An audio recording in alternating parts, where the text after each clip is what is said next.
City Union பேங்க்ல புதுசா அறிமுகப்படுத்திருக்காங்க 5 types of current accounts. Start up, regular, silver, gold, platinum. City Union Bank. எல்லாருக்கும் வணக்கம். இன்றைக்கு தேசிய முற்போக்கு திராவிட கழகத்தினுடைய தலைமை அலுவலகத்தில் தலைமை கழக நிர்வாகிகள், மண்டல பொறுப்பாளர்கள், மாவட்ட பொறுப்பாளர்கள், தொகுதி பொறுப்பாளர்களுடைய ஆலோசனை கூட்டம் இன்றைக்கு நடைபெறுகிறது. தமிழ்நாட்டை மொத்தமாக 8 மண்டலங்களாக நாங்கள் பிரிச்சிருக்கிறோம். அதில் முதல் மண்டலமாக இன்றைக்கு தென் மாவட்டத்தில் 29 தொகுதிக்குட்பட்ட மண்டல மாநாடு தான் மண்டலத்துக்கான ஆலோசனை கூட்டம் இன்னைக்கு தொடங்கி இருக்கும். மதியானம் 3 மணியிலிருந்து 6 மணி வரைக்கும் இன்னொரு மண்டலம். அது மாதிரி தான் நாளை காலையும் 2 மண்டலம், அதுக்கு பிறகு திங்கட்கிழமை 2 மண்டலம், செவ்வாய்க்கிழமை 2 மண்டலம் என்று ஆக மொத்தம் 8 மண்டலங்களுக்கும் தேர்தலுக்கான ஆயத்த பணிகளை தேசிய முற்போக்கு திராவிட கழகத்தின் சார்பாக நாங்கள் தொடங்கி இருக்கிறோம். இந்த ஆலோசனை கூட்டத்தில் எங்கள் நிர்வாகிகளிடம் எல்லாரிடமும் எப்படி தொகுதி பொறுப்பாளர்கள், மாவட்ட பொறுப்பாளர்கள், மண்டல பொறுப்பாளர்கள் அவர்களுடைய வேலை என்ன, கடமை என்ன, அதை எப்படி செயல்படுத்த வேண்டும், எப்படி ஒவ்வொரு இடத்திலும் பூத் கமிட்டிகளை அமைக்கணும், நம்ம நிர்வாகிகளை எப்படியெல்லாம் கழகத்தில் சிறப்பாக பணியாற்ற ஆயத்தப்படுத்த வேண்டும் என்கின்ற ஆலோசனை கூட்டம் இங்கு நடைபெற்றுக் கொண்டிருக்கிறது. இதற்கு பிறகு 234 தொகுதிகளிலும் எல்லா பணிகளும் முடிந்த பிறகு அந்தந்த மண்டலங்களில் ஒரு மீட்டிங் இருக்கும். அந்தந்த மண்டலத்தில் அந்தந்த தொகுதிகளுக்கு உட்பட்டு ஒரு ஆலோசனை கூட்டம். அதற்கு பிறகு தமிழ்நாடு முழுக்க நானும் விஜய பிரபாகர் அவர்களும் சுற்றுப்பிரயாணம் செய்ய இருக்கிறோம். அப்பொழுது எந்தெந்த தொகுதிக்கு யார் யார் செல்ல போகிறோம் என்பதை தலைமை கழக நிர்வாகிகள் இதே மாதிரிதான் இதே செட்டப்ல தான் போறோம். அந்த வகையில் நாங்கள் சென்று மக்களையும் கிளை கழகத்தில் இருக்கின்ற தொண்டர்கள் வரைக்கும் எல்லாரையும் சந்திக்க இருக்கிறோம். அதற்கு பிறகு ஜனவரி 9 கடலூர் மாநாடு. அதற்கு பிறகு தேர்தல் பணிகள் ரொம்ப ஃபாஸ்டா நடக்கும். இப்போ இந்த ஆலோசனை கூட்டம் நாங்க 10 மணின்னு தான் சொன்னோம். ஆனா 8:30 மணிக்கே எங்களை விட சுறுசுறுப்பாக இருக்கின்ற பத்திரிகையாளர்களுக்கு பாராட்டுகளை தெரிவிச்சுக்கிறோம். பயங்கர சுறுசுறுப்பா இருக்கீங்க, அதனால வரவேற்கக்கூடிய ஒரு விஷயம். இப்ப நீங்க எந்த கேள்வி என்கிட்ட கேட்கணும்னா கேளு.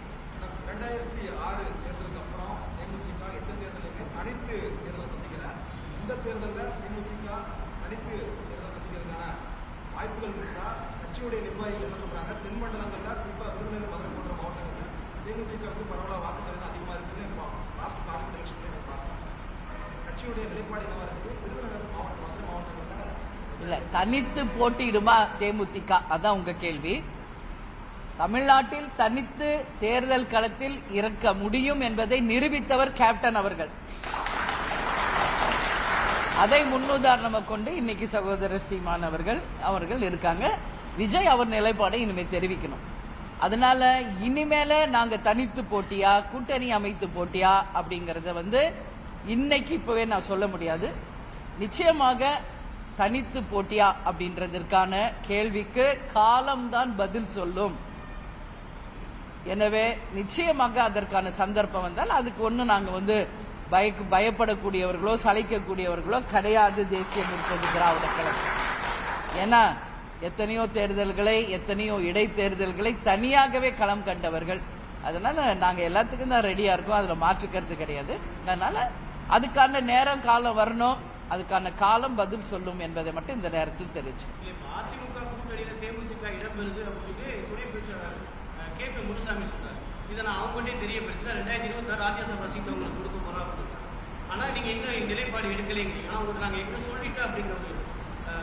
இல்ல, அதிமுக அவங்க கருத்து சொல்லியிருக்காங்க, அதை நாங்கள் வரவேற்கிறோம்.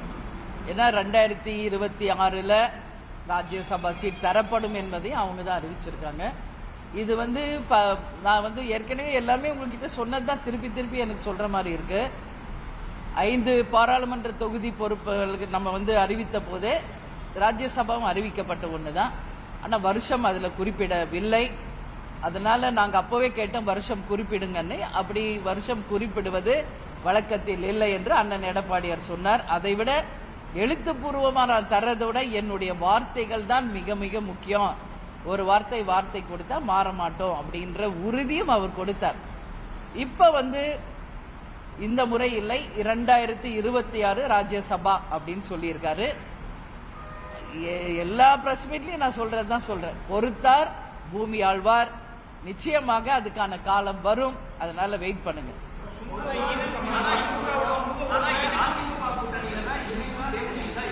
அதுதான் நான் சொல்றேன்ல, இன்னைக்கே உங்க கேள்விக்கு இந்த நிமிஷம் இப்பவே நான் பதில் சொல்ல முடியாதுன்றது நான் தெளிவா சொல்லிட்டு இருக்கேன். ஏன்னா இப்போ நாங்க 6 மாதம் எங்கள் கட்சி வளர்ச்சி பணிகளை மட்டும்தான் போக்கஸ் பண்றோம். எவ்வளவு வாட்டி உங்களுக்கு சொல்லிட்டேன். எதுக்காக இன்னைக்கு ஆலோசனை கூட்ட கட்சியில யோசிச்சு பாருங்க. 234 தொகுதிகளிலுமே எங்களுடைய நிர்வாகிகளை அளித்து கட்சியின் வளர்ச்சி அடுத்த கட்ட நகர்வை பற்றி அவர்களிடமும் நாங்கள் ஆலோசனை கேட்டு எங்கள் ஆலோசனைகளையும் அவங்களுக்கு கொடுத்து கட்சி வளர்ச்சியை நோக்கி நாங்கள் செல்கிறோம். அப்படி இருக்கிறப்போ இன்னைக்கே இந்த நிமிஷமே யார் கூட்டணின்றது எங்களால் இப்ப உடனே தெரிவிக்க முடியாது. நிச்சயமாக வெகு விரைவில் அதுக்கான நேரம் வரும்போது உங்களுக்கு அறிவிக்கிறோம்.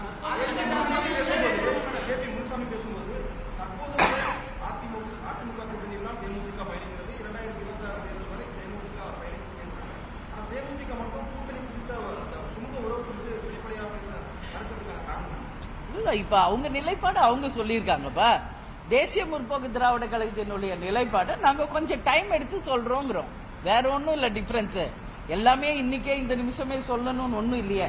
தேர்தலுக்கு இன்னும் 6-7 மாசம் இருக்கு இல்லையா, டைம் இருக்கு இல்லையா. அது வரைக்கும் எங்க கட்சியை நாங்க வளர்க்கணும், எங்க கட்சி மேல நாங்க போக்கஸ் பண்ணோம், பூத் கமிட்டிகளை அமைக்கணும், தேர்தலுக்கு நாங்க தயாராகணும், இந்த வேலைகள்லாம் இருக்கு இல்லையா. அதிமுக அவங்க நிலைப்பாடை சொல்லியிருக்காங்க, வரவேற்கிறோம். தேமுதிகவின் நிலைப்பாடை நாங்க அறிவிக்க எங்களுக்கு கொஞ்சம் டைம் வேணும் நாங்க கேட்கிறோம். ஆமா, இப்போதைக்கு நாங்க எங்க வேலை தான் பார்த்துக்கிட்டு இருக்கோம். தேசிய முற்போக்கு திராவிட கழகம் எங்கள் கழகத்தினுடைய வேலைகளையும் எங்கள் கழக வளர்ச்சி பணிகளை மட்டுமே போக்கஸ் பண்ணிக்கிட்டு இருக்கோம்.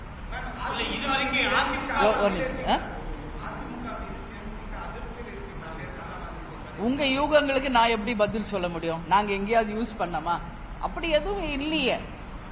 அவங்க நிலைப்பாடு அவங்க அறிவிச்சிருக்காங்க. எங்க நிலைப்பாடு எங்களுக்கு ஒரு 6 மாசம் டைம் வேணும் நாங்க கேட்கிறோம். அது வரைக்கும் எங்க கட்சி வளர்ச்சிக்கு எங்கள் கழகத்தினுடைய எல்லா இடத்திலையும் எங்களுடைய நிர்வாகிகளை கலந்தாலோசிச்சு அந்த வளர்ச்சி பணிகளுக்கு நாங்க போக்கஸ் பண்றோம்.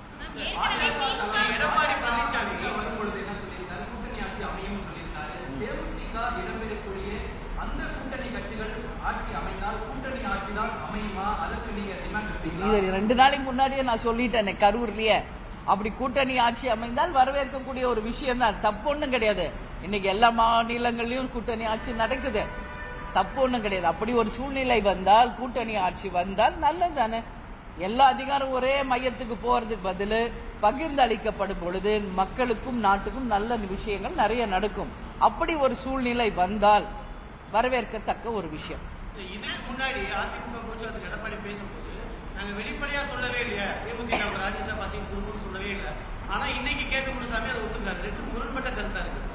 அதுதான் அவர் ஏன் அப்படி சொன்னாருன்றது எனக்கு தெரியல. அது அண்ணன்ட்ட தான் நீங்க கேட்கணும். இது அவர் தான் எழுதி கையெழுத்து போட்டு கொடுத்தாரு. நீங்க அதே திருப்பி திருப்பி கேட்கறதுனால மேபி நாங்க காமிக்க வேண்டி வருமோன்னு கூட நான் யோசிக்கிறேன். நாங்க ஏன் இது வரைக்கும் அதை காமிக்கலன்னா, நாகரிகம் கருதி, அரசியல் மாண்பு மரியாதையை கருதி இன்னைக்கு வரைக்கும் நாங்க அந்த ஷீட்டை உங்ககிட்ட காமிக்கல. என்ன, நாங்க மிகப்பெரிய அளவுல அரசியலில் நாகரிகத்தையும் கடைபிடிக்கணும். ஏன்னா எங்க கேப்டன் எங்களை அப்படிதான் வழி நடத்தி கொண்டு வந்திருக்கார். அவர் வழிதான் எங்க வழி. அதனால அவங்க தேர்தல் போதே நாங்க அங்க அதிமுக ஆபீஸ்லயே நான் கேட்டேன், அண்ணா இன்னைக்கே இதை காமிச்சிடலாம் அறிவிச்சிருவோன்னு. அப்ப அவர் சொன்னார், இன்னைக்கு வேண்டாம், தேர்தல் நடந்து கொண்டிருக்கு, தேர்தல் முடியட்டுமா அதுக்கப்புறம் சொல்லலாம் அப்படின்னு அவர் சொன்னார். இங்க தலைமை கழகத்திற்கு அண்ணன் எடப்பாடியார் வந்தப்ப கூட நான் என்ன சொன்னேன், நிச்சயதார்த்தம் முடிஞ்சிருச்சு, தேதி தான் அறிவிக்கிறோம் ஏன் சொல்றேன், ஏன்னா அவங்க கொடுத்தாங்க, அதுதான் நான் சொன்னேன். பட் கொஞ்சம் வெயிட் பண்ணுங்கம்மா, இப்ப வேணான்னு அவர் சொன்னதுனால அன்னைக்கு நாங்க அறிவிக்கல. அப்புறம் அவரே நாங்க எப்ப சொன்னோம், யார்கிட்ட சொன்னோம், யாரோ சொல்றதுக்கு நாங்க எப்படி பொறுப்பாகும் அப்படின்றதுதான் கடைக்கோடி தொண்டர் வரைக்கும் அனைவருக்குமே ஒரு மிகப்பெரிய ஒரு அதிர்ச்சியை ஏற்படுத்துச்சு. அது உண்மை, அது இல்லைன்னா அங்க மறுக்க முடியாது. அது அப்புறமா கேட்கும்போது அவங்க மினிஸ்டர்ஸ் எல்லாம் உடனே எல்லாரும் லைன்ல வந்துட்டாங்க. அடுத்த நிமிஷம் வந்துட்டு அவர் ஏதோ டென்ஷன்ல இருந்தாரு, பிரஸ் மீட்ல ஏதோ சொல்லிட்டாரு, அதை நீங்க மனசுல வச்சுக்க வேணாம் அப்படின்னு இமிடியேட்டா அவங்க வந்து அதுக்கான விளக்கத்தையும் சொல்லிட்டாங்க. அதுக்கப்புறம் நாங்க அதை பத்தி பெருசு பண்ணல. அதனாலதான் நான் சொல்றேன், இப்ப அவங்களாகவே 2026 தரப்படும் அவங்களாதான் சொல்லியிருக்காங்க. அதுதான் நான் சொல்றேன், பொறுத்திருந்து பார்ப்போம். நான் சொல்றதுக்கு காரணம் அதுதான்.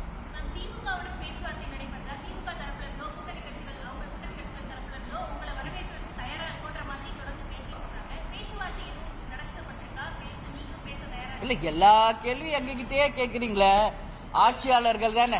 இந்த திமுக கிட்ட இந்த கேள்வி கேட்கலாம்ல.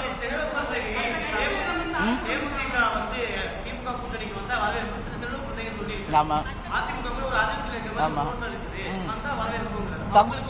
இல்ல, சகோதரர் செல்வ பெருந்தகை எப்பவுமே கேப்டன் மேல மிகப்பெரிய மரியாதை கொண்டவர்.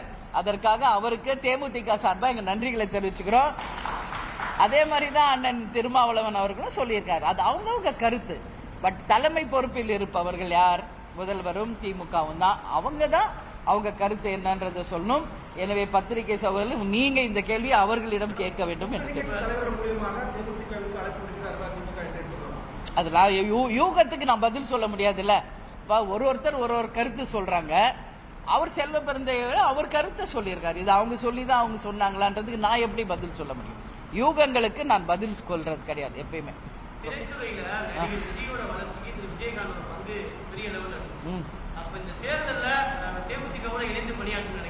யாருப்பா? அதுதான் நான் ஒவ்வொரு பிரஸ் மீட்லயும் சொல்றதுதான். நீங்க கேட்கிற கேள்வியே தான் கேட்டுக்கிட்டு இருக்கீங்க. விஜய் வந்து எங்க வீட்டு பையன். இப்ப நேத்துல நான் சொல்றது, சாலி கிராமத்துல நம்ம பக்கத்து வீடு அவங்க வீடு தான். பிறந்து வளர்ந்ததுல இருந்து கேப்டனுடைய சிறு வயது வேடங்களிலிருந்து டைரக்டர் SAC கூட மட்டும் 17 படம் கேப்டன் பண்ணியிருக்காரு. அதனால இன்னைக்கு வேணா விஜய் அரசியலுக்கு வரலாம். எங்களை பொறுத்த வரைக்கும் நடிகராக இருக்கிறதுக்கு முன்னாடி சின்ன வயசுல இருந்து அவர் எங்க வீட்டு பையன். சரிங்களா? இன்னைக்கு வேணா அவர் அரசியல் கட்சி ஆரம்பிச்சிருக்கலாம். அதனாலதான் இதை நான் தெளிவா சொல்றேன். நாங்க 20 வருஷம் ஆயிட்டோம். அதனால இந்த கேள்வியை வந்து இப்பொழுது கட்சி ஆரம்பிச்சிருக்க விஜய் கிட்ட தான் நீங்க கேட்கணும்ன்றத நான் சொல்றேன். அது மறுபடியும் அதே கேள்விதான் கேக்குறீங்க. விஜய் எங்க வீட்டு பையன், அரசியல் நிலைப்பாடு என்ன அப்படிங்கறது விஜய் கிட்ட நீங்க கேளுங்க.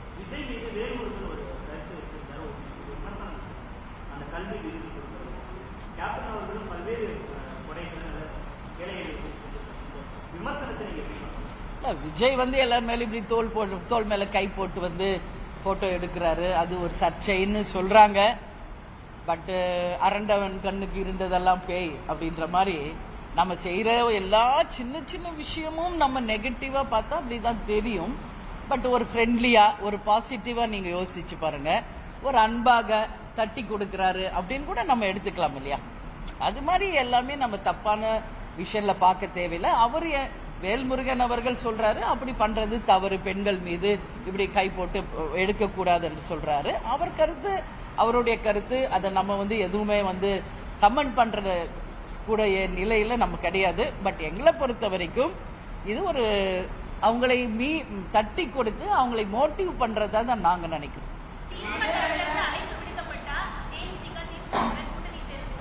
அது அந்த காலம் வரும்போது அதுக்கான பதில் சொல்றேன். சரிங்களா? இன்னைக்கே நான் எப்படி சொல்றது அதுக்கு அப்புறமா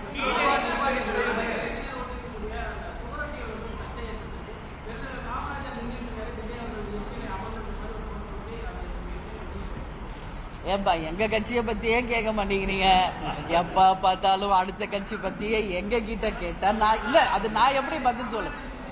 இல்லம்மா, அது நான் எப்படிமா சொல்ல முடியும்? இப்ப எங்க சுவர் விளம்பரம் எங்காவது தவறா இருக்கு ஏதாவது தேமுதிக பத்தி கேளுங்க, நான் டக்கு டக்குன்னு சொல்றேன். அவங்க எழுதின சுவர் விளம்பரத்துக்கெல்லாம் என்கிட்ட பதில் கேட்ட எப்படி? சரிங்களா? அது வந்து யார் உரியவங்களோ அவங்க கிட்ட தான் கேட்கணும். நீங்க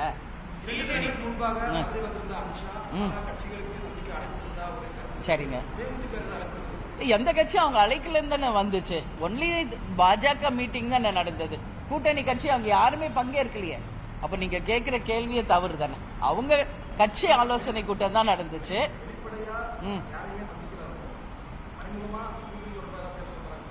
அதுக்கெல்லாம் நாம வந்து உங்களுடைய கற்பனை, உங்கள் வியூகம், உங்களுக்கு அதுக்கு நான் பதில் சொல்ல முடியாது.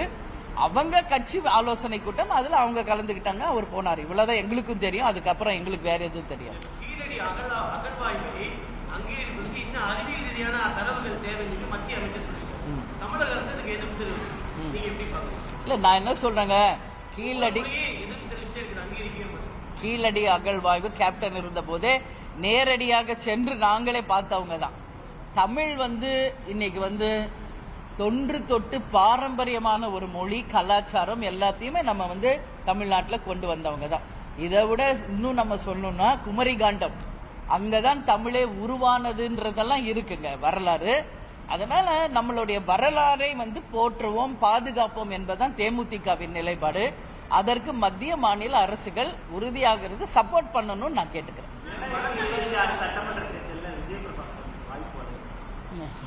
அவர் ஏற்கனவே போட்டி போட்டவர் தானே, யாருக்கு வாய்ப்பு, எந்த தொகுதி,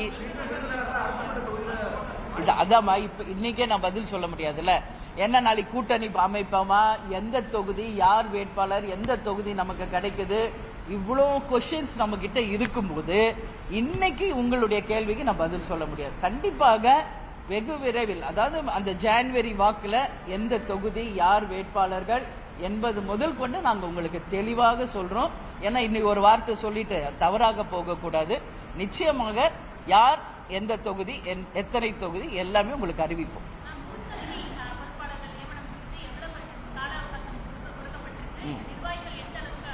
இல்ல, இப்போதைக்கே ஒரு 75% to 80% பூத் கமிட்டி ஆல்ரெடி அமைச்சாச்சு. இன்னும் ஒரு சில இடங்களில் தான் பூத் கமிட்டி அமைக்க வேண்டிய பணிகள் இருக்கிறது. அதனால நாங்க அவங்களுக்கு ஒரு 1 month டைம் கொடுத்திருக்கோம். 100% பூத் கமிட்டி அமைச்சு ஒட்டுமொத்த கிளைக்கழக நிர்வாகிகள் வரைக்கும் இங்க இருக்கின்ற மண்டல பொறுப்பாளர், மாவட்ட பொறுப்பாளர், தொகுதி பொறுப்பாளர், மாவட்ட செயலாளர் அனுமதியோடு சென்று சந்தித்து கட்சியை மிக சிறந்த முறையில வளப்படுத்தணும். இதுதான் அவங்களுக்கு கொடுக்கப்பட்டிருக்கிற அந்த என்ன சொல்றது, அவங்க கொடுக்கப்பட்டிருக்கிறோம். நாங்க இதை அவங்க முடிச்சிட்டு 1 monthக்குள்ள அதை எங்க கிட்ட சப்மிட் பண்ண சொல்லியிருக்குங்க. அதுக்கு அடுத்த கட்டம் நாங்க அதுக்கு அடுத்த செயல்களில் நாங்கள் செய்யல.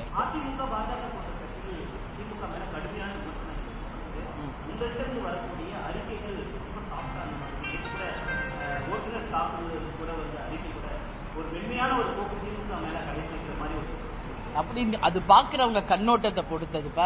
நான் கிளியரா சொல்றேன், தமிழ்நாட்டின் ஆட்சியாளர்கள் செய்கின்ற தவறை சுட்டி காட்டுகின்ற முதலிடத்தில் தேமுதிக இருக்கு.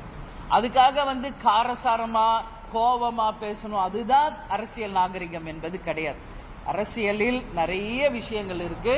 அதனால ஒருத்தர் திட்டி பேசுறது, ஒருத்தர் கடுமையான வார்த்தைகளில் பேசுவது மட்டுமே அரசியல் கிடையாது. மக்கள் பிரச்சனைக்கு முதலிடம் தர வேண்டும். அதை கண்ணியத்தோடு, மாண்போடு, மரபோடு, நாகரிகத்தோடு செயல்படுத்ததான் எங்க கேப்டன் எங்களுக்கு வழி சொல்லியிருக்காரு.